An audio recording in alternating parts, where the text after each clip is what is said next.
What's up, guys? Back with another video. All right, so we're gonna go a little over this patch notes for the What If season 2.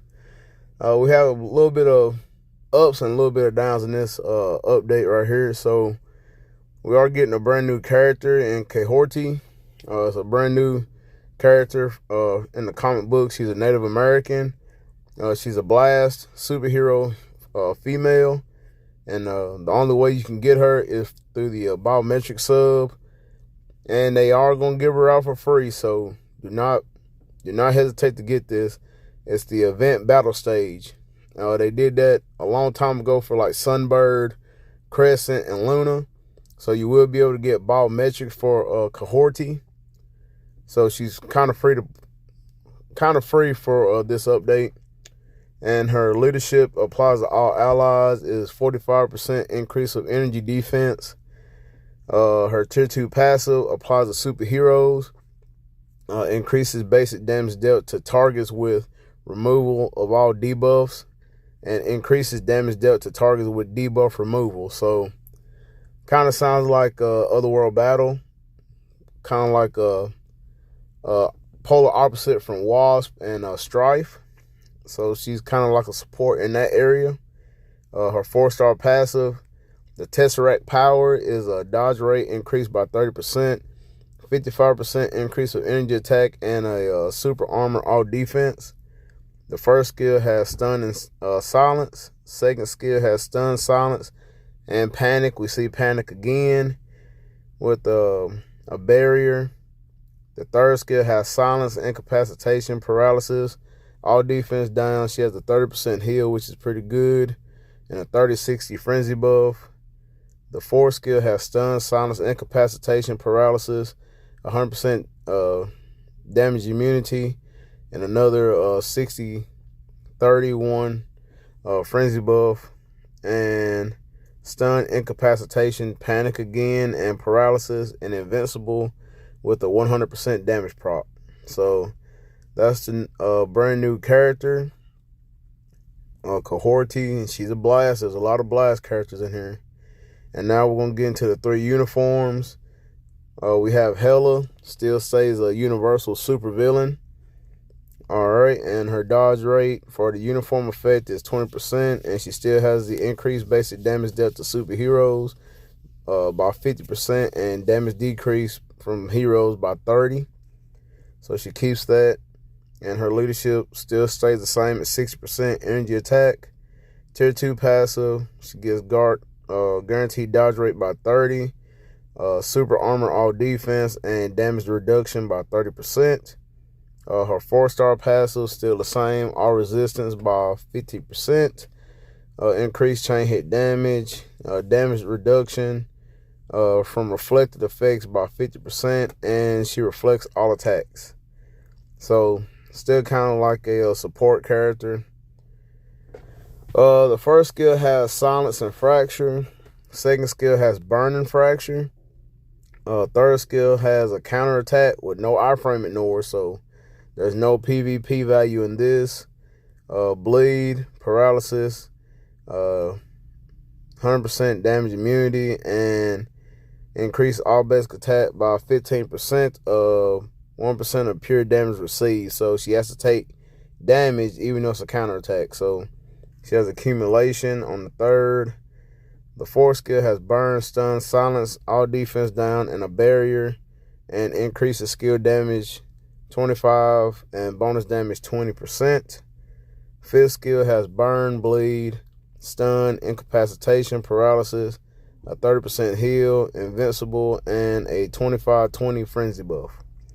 Alright, and Wen Wu, finally he's getting a little bit of love. He's getting a tier 3.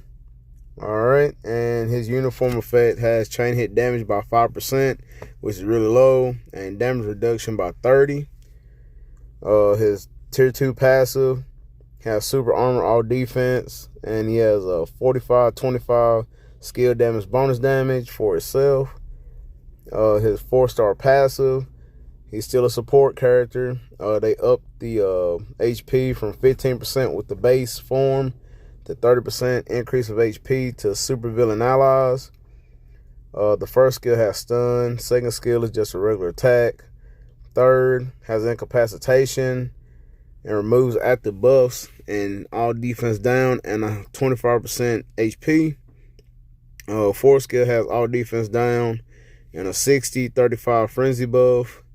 And the fifth has stun, silence, incapacitation, and 80% chance to penetrate. Alright, so he's still a support character, so a lot of emphasis on Otherworld Battle, a lot of supports here in this update right here, which is kind of a letdown. Now we get to Nebula in her What If uniform. She stays a combat hero. Now she has fire damage now instead of lightning damage. So she does keep the elemental, so that's good because of her artifact. Her uniform effect does give her a guaranteed crit rate and increased fire damage. Tier 2 passive gives her a guaranteed dodge rate by 35%, increased fire damage by 20, and a 32-15 skill damage bonus damage. The 4-star passive gives her burn, so it deals additional 30% of fire damage every 1 second on 5-second cooldown. First skill has stun. Second has paralysis. Third has silence and a 30% heal, which is very nice. The fourth skill has all fire resistance and a 65-25 frenzy buff with damage immunity. And the fifth skill has paralysis, all defense down, invincible, and an increase of all basic attack by 65%. So she does have a little bit of ABX potential, where she has paralysis, silence, and that's it really. I think she has burn on her awakening skill. Alright, Hela has the tier 4, Hell's Master, where lackluster. To all enemies, it decreases all their basic attack by 30%, all defense by 40, and all speed by 10. And then for herself, it increases all attack by 70%. It's kind of lame, is what it is. When wooed to tier 3, has stun, incapacitation, paralysis, all defense down, ignore dodge target rate by 80%, invincible, and it increases all basic attack by 50%. And he does have a pretty cool tier 3 skill where he throws the rings up and they come that man. That's cool. I like that. So that's the tier 3 for When Woo. And now Cohorty, Katie, and Lincoln Campbell get the Transcendence. So I can understand Katie because When Woo is in the update, but Lincoln Campbell, that's out of left field right there. So Lincoln Campbell is getting the Transcendence, so without a uniform. So you know what that means. He's going to be in the All War for the story mode. All right, now we got the new comic card collections, which we didn't need. So we have a new premium card and some new comic cards also. The What If comics. They're okay, but the only one that's really good probably is the new P card because it has energy attack, physical attack, and all defense for the fixed stats. Other than that, though, that's all I can say about the cards right now. The new artifacts, Cohortes, is a 20% chance to dodge all attacks. When Woo is increased basic damage dealt to superheroes by 20% and increased basic damage to supervillains by 20%. So it's a support. Katie's increases basic damage dealt to supervillains by 15% and increases all attack.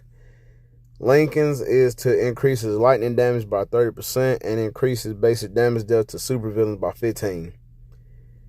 And we have the Future Pass with some icons right here. We have the new uniform collection and improvements to strikers, so on and so forth.